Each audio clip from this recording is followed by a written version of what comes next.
पिछली क्लास में सीमावर्ती देशों में बात की गई थी कि जो भारत के सीमावर्ती देश हैं और उनसे लगने वाले जो राज्य हैं, और कितने ऐसे राज्य हैं जो 3 देशों से बाउंड्री साझा करते हैं, ये हम पढ़ चुके थे, आपको याद होगा। आज की इस क्लास में अंतर्राष्ट्रीय रेखा और यानी इंटरनेशनल बाउंड्रीज और उसके साथ साथ जो है हम ये समझेंगे कि सीमा का विवाद क्या है। ठीक है ना, इन पूरी क्लास में आज की ये डिस्कशन होगा। चलिए, तो सबसे पहले आप देखिए कि भारत और पाकिस्तान के बीच जो है एक रेखा है। इस रेखा का नाम क्या है? इस रेखा का नाम है रेड क्लिफ रेखा। रेड क्लिफ रेखा इसका नाम है। यहाँ पर अगर आप देखोगे तो भारत से पाकिस्तान इस तरफ लगता है, ये देख रहे हो ना आप बिल्कुल ध्यान से देखिए, हमारा ये कर्सर कहाँ कहाँ चल रहा है, ये है। ठीक है, अब ये जो भारत और पाकिस्तान का जो क्षेत्र लगता है, यही क्या है? यही रेड क्लिफ लाइन है। ठीक, अब जरा देखो आगे कि रेड क्लिफ कहाँ कहाँ है, क्या क्या है, जरा समझते हैं। कहा जा रहा है अगस्त 1947 में, ये तारीख सन ध्यान रखना, इसका निर्धारण बॉर्डर कमीशन बना था, उसके अध्यक्ष थे अंग्रेज सिरिल रेडक्लिफ। बेटा यहाँ पर पूरा नाम ये सिरिल नाम याद रखना, चूंकि रेडक्लिफ तो रेडक्लिफ करके 4-5 नाम आते हैं वहाँ पे, है ना, तो सिरिल लगा होना चाहिए। अंग्रेज सिरिल रेडक्लिफ द्वारा इसका निर्धारण किया गया था 1947 में। ओके, ठीक है। आगे की बात इस प्रकार है कि 16 दिसंबर 1971 को आपको पता है कि पाकिस्तान से कट करके बांग्लादेश अलग हुआ था। तो 1971 को बांग्लादेश के आज़ाद होने के बाद यही रेखा भारत और बांग्लादेश के मध्य भी है। अभी हम आपको पूरा मैप दिखाएंगे, आप तनाव बिल्कुल नहीं लीजिएगा। बन गई, ठीक है। अब यहाँ पर आप देखोगे तो क्या हमें देखना है, ध्यान से देखो। ये जो आप देख रहे हो ना, ये रेखा, ये बांग्लादेश की है, दिख रहा ना आपको। ये इधर साइड आप देखोगे तो ये जो सुआ पंखी कलर का है, ये बांग्लादेश है। ओके बेटा, यहाँ तक लगता है। और इधर आपने देखा कि ये वाला जो है ये पाकिस्तान लगता है। तो जब 1971 में जब बांग्लादेश अलग हो गया, तो उसके बाद यही जो रेड क्लिफ लाइन है ना, यही रेड क्लिफ जो है वो मान्यता कहाँ की हो गई कि भारत और किसके बीच में? तो बांग्लादेश के बीच में। एक प्रश्न आपसे पूछता हूँ कि आप मुझे बताइए कि भारत और बांग्लादेश के मध्य जो है वो शांति वार्ता कब हुई? शांति वार्ता पर हस्ताक्षर कब हुए? बड़ा इंपॉर्टेंट पॉइंट और नाम मैंने आपसे पूछ लिया है, अब आप मुझे कमेंट करके बताएंगे। इसके बाद अब यहाँ पर हम विवाद समझते हैं। तो विवाद में आप देखो कि सबसे पहला यहाँ पर तो आपको दिख रहा है लाइन ऑफ कंट्रोल, यानी कि एलओसी। एलओसी यानी लाइन ऑफ कंट्रोल क्या है, आप देखोगे जरा तो यहाँ पर आपको सामने बना हुआ दिख रहा है, ये देखिए, देखो ये जम्मू कश्मीर लिखा ना, ये देखो लिखा ना जम्मू कश्मीर, और नीचे देखो क्या लिखा, जम्मू, यहाँ लिखा श्रीनगर, ये है कारगिल। आप ध्यान से देखो, ये कारगिल है, इधर लद्दाख पड़ता है। ये लिखा LOC, दिख रहा है ना आपको। और सुनो सुनो सुनो सुनो, ये POK है। कौन सा ओके? PKOK। अब देखो, ये देखो तो यहाँ से लाइन शुरू हुई, ये देख रहे हो ना आप, यही लाइन क्या है? इसी को बोलते हैं LOC, यानी लाइन ऑफ कंट्रोल। क्या हुआ, क्यों हुआ, सब बताऊंगा आपको। दरअसल बात क्या है, लेकिन उसके पहले ये वाला देखो, यहाँ पर क्या लिखा, आज़ाद कश्मीर, जम्मू एंड कश्मीर। ये देखो ना, आज़ाद जम्मू एंड कश्मीर, ये पाकिस्तान कहता है ये आज़ाद जम्मू कश्मीर है। यहाँ पर POK यानी इस वाले क्षेत्र में, इधर से अगर ये देख लो तो इस पूरे वाले जो क्षेत्र में है ना, यहाँ पर इस जगह पर, इस पूरे क्षेत्र में जो है वो पाकिस्तान का कब्जा है। ये देख रहे हो ना आप, ये पाकिस्तान का कब्जा है। दरअसल बात 1947 की है। 1947 में जब भारत पाकिस्तान अलग हो गया, ठीक, तो यहाँ पर जो जम्मू कश्मीर है, यहाँ का राजा था हरि सिंह। कौन था? राजा हरि सिंह। और यहाँ की जो जनता थी, तो हरि सिंह तो हिंदू था, लेकिन जो जनता थी वो जनता यहाँ की मुस्लिम थी, मुस्लिम बाहुल्य था। ठीक, अच्छा सर, फिर क्या हुआ? फिर हुआ ये कि अंग्रेजों ने ये कहा था कि भारत और पाकिस्तान 2 देश बनेंगे। ठीक है, जिनका मन हो वो पाकिस्तान के साथ रहें, जिनका मन हो भारत के साथ रहें, और जिनका मन हो किसी के साथ न रहें, स्वतंत्र रहें। ये सबसे बड़ी गलती थी, लेकिन अंग्रेजों को तो मौज लेना था, वो मौज ले लिए। अब क्या हुआ यहाँ पे, तो इस जगह पे पाकिस्तान कह रहा था भाई हमारे साथ, तो हरि सिंह कहता भाई हम तो तुम्हारे साथ ही आएंगे। भारत के साथ कहता तो हरि सिंह कहता भाई हम तो हिंदू हैं, हम तो भारत साथ आएंगे। अब यहाँ समस्या हुई, तो भारत के पास, तो भारत ने ठीक से सब्र करके रखा, चलो ठीक है भाई, जब मन होगा तो आ जाओगे। पाकिस्तान के सब्र का बांध टूट गया, और टूटने के बाद पाकिस्तान ने अपनी सेना, अपने कबीलाइयों को यहाँ पर उतार दिया, और उतारने के बाद यहाँ पर शुरू हो गया युद्ध। इस जगह पे, इस क्षेत्र में युद्ध शुरू हो गया, और जब इस जगह पे, इस वाले क्षेत्र पे युद्ध शुरू हुआ तो पाकिस्तान की सेना जो है वो यहाँ तक घुसती हुई चली आई। उसके बाद हरि सिंह ने भारत के साथ संधि कर ली, यानी कि भारत के साथ जो है वो समझौता कर लिया। बोले ठीक है साहब, हम आपके साथ आ रहे हैं, लेकिन त्राहिमाम त्राहिमाम, बोले क्या, बोले रक्षा करो हमारी। तब भारत की आर्मी यहाँ से, दिल्ली से, भारत की एयरफोर्स दिल्ली से उड़ान भरी और फिर यहाँ पर जाकर के इस तरफ जाकर के भारत की क्या बताइए एयरफोर्स यहाँ पर पहुँच गई। और फिर उसके बाद क्या हुआ बच्चा, कि इधर से आप देखोगे इस तरफ से, तो इस तरफ से पाकिस्तान की सेना और यहाँ से भारत की सेना, और अब ये दोनों यहाँ पर तैनात है। और ये जो बीच वाली आप ब्लैक ब्लैक लाइन देख रहे हो ना बेटा, यही है क्या, इसी को बोला गया सीज फायर यानी युद्ध विराम। सीज का मतलब होता रोकना, फायर मतलब होता गोली, बम, बारूद, गोला, ये सब है ना, ये अब नहीं चलेंगे। यही क्या हुई, सीज फायर हुई। और अब इसको किस नाम से जानते हैं, अब इसको लाइन ऑफ कंट्रोल के नाम से जानते हैं। आपको बात समझ में आई कि नहीं, ये बताओ, कमेंट करके बताओ। जम्मू कश्मीर व लद्दाख में यहाँ पर कहा जा रहा है कि जम्मू कश्मीर और लद्दाख में भारत व पाकिस्तान के आधिपत्य वाले क्षेत्र में काल्पनिक रेखा है। इसे पहले सीज फायर लाइन यानी कि युद्ध विराम रेखा कहते थे। इस रेखा को अंतर्राष्ट्रीय मान्यता प्राप्त नहीं है। समझ में आ गई इतनी बात, इसमें कोई तकलीफ नहीं। इसके बाद अभी बाकी है, लेकिन इसके पहले आप देखो तो यहाँ पर लिखा है डूरंड रेखा। अब डूरंड रेखा कहाँ कहाँ तक बनी है, तो डूरंड रेखा अगर आप देखो तो ये डूरंड रेखा ही है, यहाँ पे ईरान से लगता हुआ ये आपको जो रेखा दिख रही है ये क्या है, ये डूरंड रेखा है। और ये किस किस के बीच है, तो ये आप देखोगे यहाँ पर देखो जो अफगानिस्तान है, वो अफगानिस्तान बिल्कुल थोड़ा सा यहाँ पर लगता है कि इस जगह पे, कहाँ पर, लद्दाख वाले क्षेत्र में अफगानिस्तान लगता है। ठीक सर, तो बच्चा ये जो आपको अफगानिस्तान, अच्छा ये यहाँ पर क्षेत्र दिख रहा ना, ओके 1 सेकेंड, ये रहा। तो हमने यहाँ पर, ये पाकिस्तान है ना, ये है क्या, अफगानिस्तान। तो यहाँ पर देखो हमने जो बताया ये जो है ये अफगानिस्तान लगता है। जी सर ठीक है। तो बच्चा ये जो अफगानिस्तान लग रहा है, ये डूरंड रेखा भारत और अफगानिस्तान के बीच है। भारत व अफगान, अब सुनना जरा ध्यान से और सुनो, यही भारत और अफगानिस्तान के बीच में भी यही रेखा है।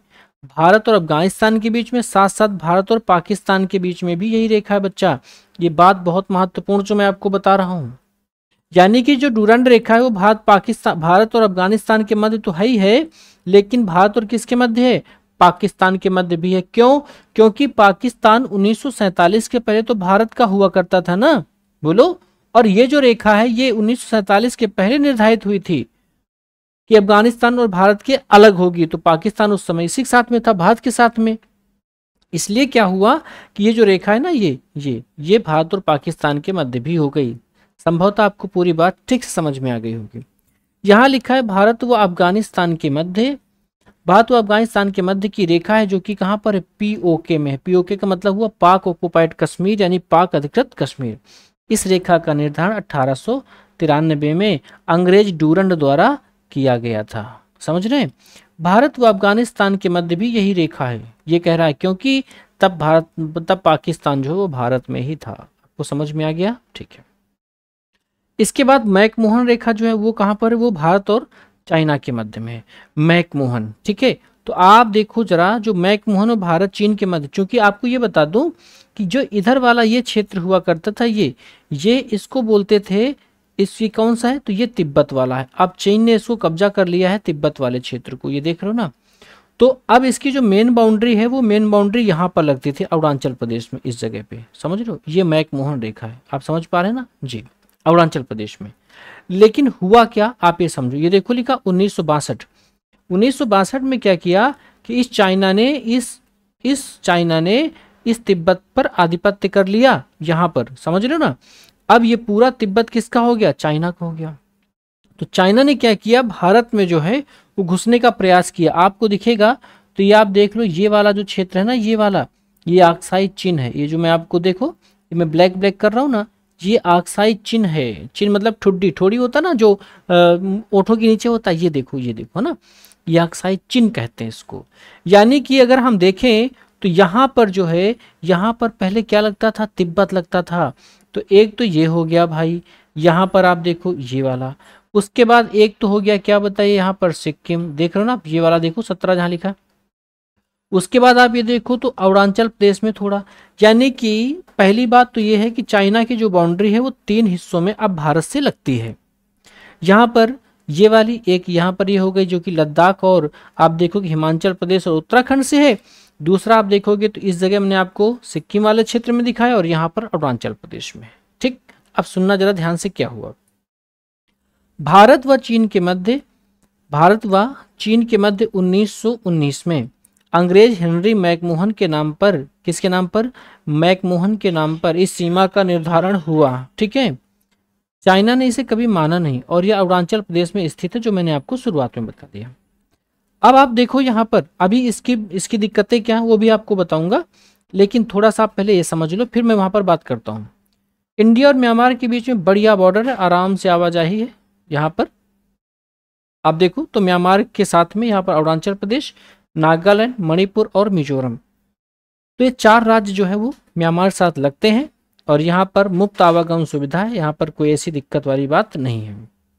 लेकिन अभी भारत सरकार ने क्या कहा कि हम इतनी बड़ी लंबी चौड़ी बाउंड्री बनाएंगे, क्योंकि म्यांमार से जो है वो रोहिंग्या मुसलमान भारत में आते हैं, इनके रोकथाम के लिए वो करेगा, ऐसा बोला है। अभी शुरुआत नहीं हुई, जब होगी जैसा भी होगा तो वो आपको सूचित कर दिया जाएगा। भारत और कहा गया कि भारत और म्यांमार के मध्य, दोनों देशों के मध्य हिमालय की पूर्वी पर्वत श्रेणियां, जिनको लुसाई हिल्स, पटकई बम, अराकानियोमा स्थलीय सीमा बनाते हैं, अराकानियोमा और प्यूगोनियोमा। दूसरा एक पॉइंट और क्वेश्चन पूछा जाता है कि भारत और म्यांमार के मध्य कौन सी नदी है, तो इसका नाम है इरावती नदी। इरावती नदी घाटी जो है भी भारत और म्यांमार के मध्य सीमा बनाती है। इसका मतलब कि एक तो आप याद रखना अराकानियोमा, क्या याद रखोगे, अराकानियोमा, और एक आप याद रखना इरावती नदी। ठीक है ना, ये दोनों जो है बाउंड्री बनाती है, क्वेश्चन पेपर में आ चुके हैं। अब इसके बाद जो है भारत और नेपाल के मध्य देख लीजिए। भारत और नेपाल के मध्य आप देखो तो यहाँ पर ये नेपाल है जो भारत के कितने राज्यों से लगता है, तो इधर आप देखोगे तो उत्तराखंड है, ये उत्तर प्रदेश है, बिहार है। अगर आप देखो तो नेपाल सबसे ज्यादा बाउंड्री किसकी लगती है, बिहार की। नीचे से लहराता हुआ कौन जाता है, पश्चिम बंगाल, और यहाँ पर अपना बेचारा जो है वो दबा कुचला बेचारा सिक्किम है। क्यों, क्योंकि ऊपर से चाइना अपनी छोटी छोटी आंखें जमा के रखा है सिक्किम पे, इधर से आप देखोगे तो भूटान है, इधर से देखोगे तो नेपाल है। तो आप देखो तो यहाँ पर 3 देश इसके साथ लगते हैं। ये हो गया। अब ये राज्य आपने देख लिया, उत्तराखंड 1, उत्तर प्रदेश 2, बिहार 3, पश्चिम बंगाल 4 और सिक्किम 5 राज्यों से लगती। ये हम आपको पिछली क्लास में बता चुके हैं। आगे आपको ये समझना है कि भारत और नेपाल के बीच पहले सीमा जो है वो कहाँ से कहाँ तक लगती थी। तो पहले जो सीमा थी वो सतलज नदी जो कि हिमाचल प्रदेश में है, हिमाचल प्रदेश, और तिस्ता नदी जो कि सिक्किम तक थी। लेकिन क्या हुआ मैं बताऊंगा आपको, इसके पहले मैं आपको यहाँ पर थोड़ा सा समझा दूं। आप ध्यान दीजिएगा जो मैं बात आपको बताने जा रहा हूँ। यहाँ पर आप देखोगे तो ये उत्तराखंड है और ये हिमाचल प्रदेश है। यहाँ पर एक नदी है, ठीक है, यहाँ पर एक नदी है। इस नदी का नाम क्या है, इस नदी का नाम बच्चा सतलज नदी। कौन सी, सतलज। पहले भारत और नेपाल के मध्य सतलज नदी, और यहाँ पर आप देखोगे तो तिस्ता नदी है। दरअसल यहाँ पर सिक्किम में एक झील है, झील का नाम है चोलामू झील। बोलो कौन सी नाम है, चोलामू। तो ये जो चोलामू झील है ना, इस चोलामू झील से एक नदी निकलती है, इस नदी का नाम क्या है बताइए, तिस्ता नदी। ठीक है, तो ये जो इन दोनों के बीच यानी कि यहाँ से यहाँ पहले जो सीमा भी होती लगती थी वो भारत और नेपाल के मध्य यहाँ से यहाँ तक बाउंड्री बटी हुई थी। बाद में क्या हुआ, इतनी बात आपको समझ में आ गई। अब मैं अगले पॉइंट पे बात करता हूँ, फिर मैं आपको समझाता हूँ कुछ। यहाँ पर कहा जा रहा है आंग्ल नेपाल युद्ध हुआ, और इसे कब हुआ, 1814 में हुआ। इसके समय क्या हुआ, 1814 में एक संधि होती सुगौली की संधि। सुगौली जो है वर्तमान में बिहार के चंपारण जिले में, बिहार भारत में है, भारत का एक राज्य है, जिसे 1816 में लागू किया गया। कौन सी संधि, सुगौली या संगोली की संधि। इस संधि में ईस्ट इंडिया कंपनी और नेपाल की गोरखा राजशाही ने इस संधि पर हस्ताक्षर किए। और फिर क्या हुआ जानते हो, फिर हुआ इस संधि में भारत और नेपाल के मध्य जो सीमा हुई वो महाकाली नदी है शारदा जो उत्तराखंड से, और मेची नदी जो बिहार के पास तक हो गई। यानी कि आपको यहाँ पर मैप अगर दिखाऊं तो इस सब को मिटाऊं और मिटा करके फिर मैं आपको समझाऊं, तो आप देखिए जरा यहाँ पे कहाँ से कहाँ के बीच में अब कह रहा है कि कितना समिट करके कितना हो गया है। तो आप ये देखिए यहाँ पर अगर आप देखो तो उत्तराखंड में यहाँ पर महाकाली नदी, ये वाली महाकाली या शारदा, अभी इसका मैं उद्गम दिखाऊंगा, आप आगे पूरे वीडियो को ध्यान से देखिएगा। यहाँ पर है कौन सी, महाकाली नदी, या इसको शारदा कहते हैं, ठीक है। और यहाँ पर क्या बताइए, मेची नदी। यहाँ पर कौन सी नदी है, मेची। यानी अभी आप देखो कि इसके पहले आपको बताया गया था कि जो बाउंड्री थी वो कहाँ से थी, ये तिस्ता नदी है, और ये कौन सी बच्चा, सतलज नदी है। पहले यहाँ से यहाँ तक बाउंड्री थी, अब कहाँ से कहाँ तक बची, यहाँ से यहाँ तक। ये कब हुई, ये जब सुगौली की संधि हुई ना, तो इस सुगौली की संधि के दरमियान जो है सीमा रेखा का निर्धारण हुआ। क्या आप मेरी बात इतनी समझ पा रहे हैं, समझ पा रहे हैं तो ठीक है। अब जो है वर्तमान में महाकाली नदी, शारदा और मेची नदी के बीच जो है वो नेपाल की बाउंड्री लगती है, ठीक। अभी मैं आपको और बताऊंगा। देखिए अब फिर से हम बात कर लें पाक अधिकृत कश्मीर के ऊपर। आपको बताया गया था ना पीओके के बारे में, तो पाक अधिकृत कश्मीर, जिसको क्या बोल रहे हैं, पाक ऑक्युपाइड कश्मीर, वही वाला कश्मीर जितना मैंने आपको बताया था, याद करो। ये देखो रहा जम्मू कश्मीर जो है, ये आपको दिख रहा है इंडिया का, दिख रहा है ना, जम्मू कश्मीर लिखा है यहाँ पर, क्या बताइए, इंडिया। यहाँ पर लिखा है पाकिस्तानी कंट्रोल आज़ाद कश्मीर, इसको क्या बोलते हैं, आज़ाद। पाकिस्तान क्या कहता है कि ये आज़ाद कश्मीर हो चुका। यहाँ पर गिलगित बाल्टिस्तान है, क्या नाम है, गिलगित बाल्टिस्तान। और देखो यहाँ पर आपको भी इसके पहले यानी कि शुरुआत में आपको दिखाया गया था कि ये कौन सी है, इसको बोलते हैं LOC यानी लाइन ऑफ कंट्रोल। बोलो क्या बोलते हैं, लाइन ऑफ कंट्रोल। इस पूरे वाले क्षेत्र को बोलते हैं POK, यानी यहाँ पर पाकिस्तान का कब्जा है, समझ रहे हो। और सुनो सुनो सुनो, ये देखो ये लिखा आक्साई चिन, लिखा ना, ऑक्युपाइड बाय चाइना। ये किसके द्वारा भरा हुआ है, चाइना के द्वारा। कब से, सिंस 1962, 1962 से है, समझ गए। इंडो साइनो वार हुआ था 1962 में। क्यों, क्योंकि जिस समय चाइना ने तिब्बत पर आक्रमण किया था, तो चाइना ने कहा था कि अगर तिब्बती लोगों को कोई बचाएगा तो उनको हमसे युद्ध करना पड़ेगा। भारत ने कहा हमारे यहाँ अगर कोई भी आ रहा है तो वो हमारे लिए आगंतुक है, और अतिथि देवो भव, यानी कि अतिथि देव के समान है, हम उसकी रक्षा करेंगे। इसलिए तिब्बतियों को भारत में शरण दी गई। और आप जानते हो कि हिमाचल प्रदेश का कांगड़ा जिला, वहाँ पर एक स्थान है धर्मशाला, जहाँ पर तिब्बती धर्मगुरु रहते हैं। भारत ने उनको शरण दी, और फिर 1962 में भारत और चाइना से युद्ध करना पड़ा, जिसमें से भारत ने एक भारत का यानी लद्दाख वाले क्षेत्र का एक बड़ा हिस्सा गवा दिया, जिसे आक्साई चीन कहते हैं, और यहाँ पर चाइना का कब्जा हो गया। समझ में आ गई बात आपको, ठीक है। आगे यहाँ पर देखिए, तो 1947 में क्या हुआ, स्वतंत्रता के बाद जो मैंने आपको कहानी सुनाई थी, पाकिस्तान ने अस्थायी कबीलियों की सहायता से कश्मीर पर आक्रमण किया और बड़े भूभाग को हस्तगत कर लिया, यानी अपने तरफ छीन लिया। इसको POK कहते हैं, जिसकी राजधानी क्या है, मुजफ्फराबाद है। पाकिस्तान ऑक्युपाइड कश्मीर की राजधानी क्या है, मुजफ्फराबाद है, ठीक है। दरअसल इसकी कहानी थोड़ी सी और ये है कि जो हमारे नेहरू जी थे ना, नेहरू जी ने जो है ये मामला अंतर्राष्ट्रीय न्यायालय में ले गए।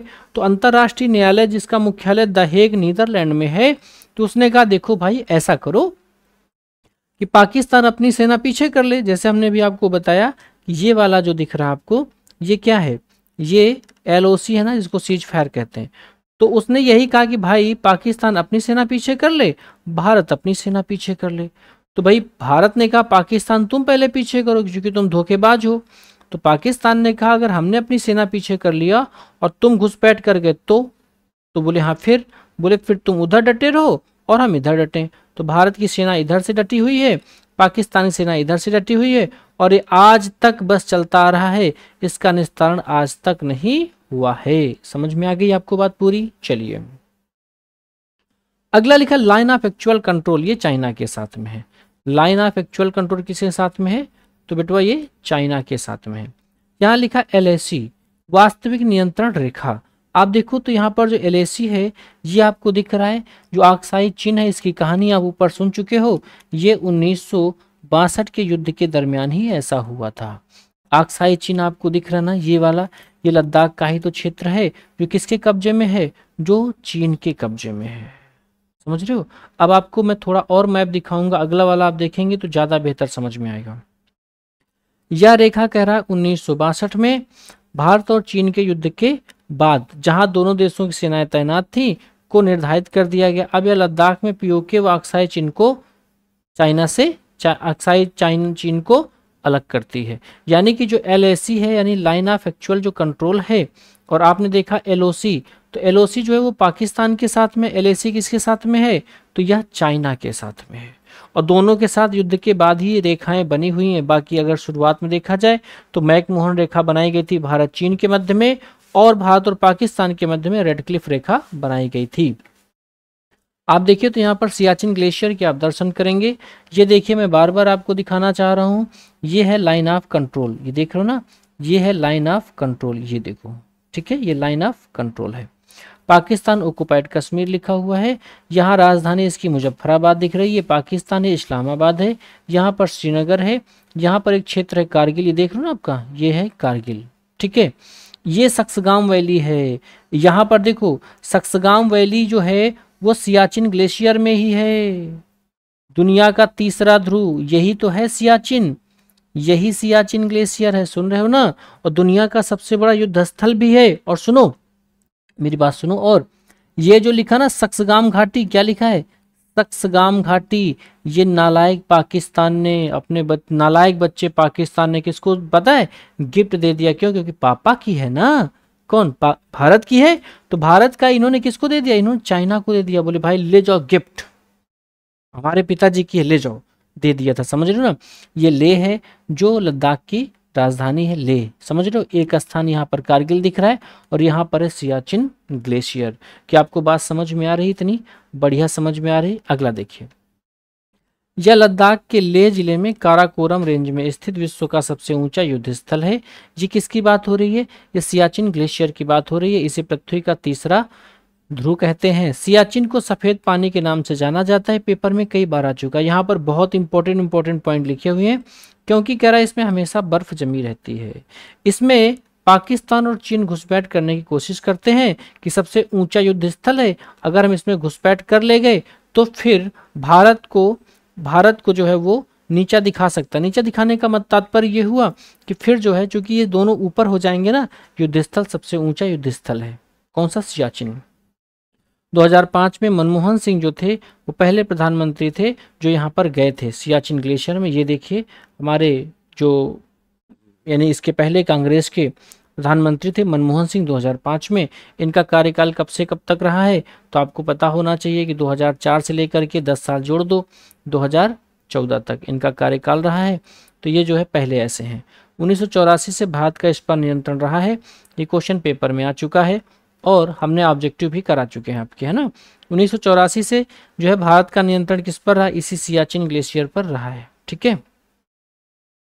अगला 1999 में कारगिल युद्ध के दौरान भारतीय सेना ने ऑपरेशन मेघदूत इसी सियाचिन ग्लेशियर पर चलाया था। फिर यहाँ पर 1984 से इस पर बताइए क्या कब्जा है। 2017 में पहली बार योग दिवस के अवसर पर यहाँ पर योग प्रदर्शन किया गया। देखो सब लोग बैठ करके योगा कर रहे हैं, कहाँ पर, उसी सियाचिन ग्लेशियर में। आप देखो तो यहाँ पर पूरा बर्फ ही बर्फ है, इसलिए इसे क्या बोलते हैं, पृथ्वी का तीसरा ध्रुव कहते हैं। पृथ्वी में आप जानते हो 2 ध्रुव हैं, इसमें से एक ध्रुव जो है वो उत्तरी ध्रुव है, ये वाला, और एक है दक्षिणी ध्रुव, ये वाला, ठीक है। और तीसरा ध्रुव अगर आपसे पूछा जाएगा तो सियाचिन ग्लेशियर बताना। सियाचिन पर तैनात होने वाली पहली महिला कौन है, शिवा चौहान है। इनको चलो खड़े हो जाओ बेटा, खड़े होकर इनको सल्यूट करो कि भाई ये पहली महिला है जो सियाचिन ग्लेशियर, मालूम है माइनस में वहां पर टेम्परेचर होता है, सांस तो लेना बड़ा दुर्लभ होता है, बड़ी अच्छी कड़क ट्रेनिंग होती है, उसके बाद वहां पर कोई जा सकता है, समझ, बर्फ ही बर्फ है वहां पर सब कुछ। अब देखो जरा, वर्तमान में भारत और नेपाल के मध्य जो विवादित क्षेत्र हैं उनमें कौन कौन है, लिम्पुधुरा हो गया, काला पानी हो गया और लिपुलेख हो गया। यहाँ पर लिखा लिपुलेख, काला पानी और लिम्पुधुरा, भारत और नेपाल के मध्य में ठनी। अब ये जो क्षेत्र हैं ये भी जो है क्या बताइए, तो ये भी काली नदी को लेकर के हैं ये क्षेत्र। यहाँ पर आप देखो तो ये लिपुलेख दर्रा है, यहाँ पर क्या दिख रहा है आपको, ये दिख रहा है लिपुलेख दर्रा है, ठीक है। और थोड़ा सा और आगे चलते हैं अभी हम, ये रहा काली नदी के उद्गम को लेकर के। अब जो है वो जो नेपाल है वो कहता काली नदी इधर से आती है, भारत कहता नहीं जी काली नदी इधर से आती है, इधर से। तो इसलिए यहाँ पर लिपुलेख है, ये काला पानी है और ये लिम्पुधुरा है। ये 3 क्षेत्र हैं जो भारत और किसके मध्य में, तो भारत व नेपाल के मध्य में जो है, ये भारत और नेपाल के मध्य में ये हमेशा विवाद का कारण बने रहते हैं। हालांकि अभी आपने सुना होगा लेटेस्ट में कि चाइना के विदेश मंत्री आए थे और उन्होंने इस लिम्पुधुरा से जो है शुरुआत की कि भाई इस वाले पास को जो है इसको खोला जाए, लिम्पुथुरा बोल दिया मैंने, लिपुलेख है ना, लिपुलेख दर्रे से यहाँ से खोला जाए और यहाँ से भारत चीन का क्या होगा, व्यापार होगा। ऐसा अभी चाइना के विदेश मंत्री आए थे, उनसे बातचीत हुई। भारत से जलीय सीमा साझा करने वाले जो देश हैं उनमें 3 देश आते हैं, एक श्रीलंका आता है, एक इंडोनेशिया आता है और एक कौन सा, मालदीव। आप देखोगे तो यहाँ पर आपको इंडोनेशिया मिल जाएगा, ये इंडोनेशिया लिखा हुआ दिख रहा है आपको, ये मालदीव दिख रहा है और ये क्या बताइए, श्रीलंका दिख रहा है। ठीक है, इसके बाद जो अगली क्लास हम पढ़ेंगे वो प्रायद्वीपीय भारत की पढ़ेंगे, यानी कि इंडियन पेनिनसुला की क्लास होगी। क्लास पूरी कैसी रही आप मुझे कमेंट करके ज़रूर बताइएगा। आप लोग अपने व्यक्तिगत कमेंट हम तक पास किया करो, जिससे हमें पता तो चले कि जो प्रयास हो रहा है वो आपके जहन में कहाँ तक बैठ रहा है। ठीक है, चलिए शुक्रिया आप सभी का, अपना ख्याल रखिए, थैंक यू।